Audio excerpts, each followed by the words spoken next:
कोल्हापूरकरांनी ढगफुटीचा अनुभव घेतला। सकाळपासून रिमझिम पाऊस पडत होता, त्यानंतर दुपारी कडक ऊन पडले।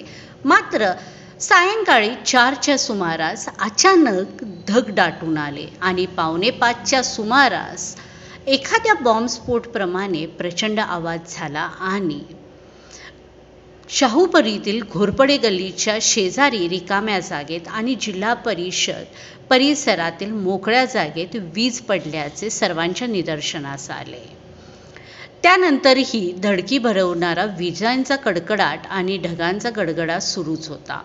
दरम्यान सुमारे पाऊण तास शहरामध्ये ढगफुटी झाल्यासारखा पाऊस पडत राहिला। त्यामुळे कोल्हापूर शहरात निम्म्यापेक्षा जास्त शहरात दणादण उडाली। अनेक रस्त्यांवर गुडघाभर पाणी साचून वाहतूक ठप्प झाल्याचे दिसून आले।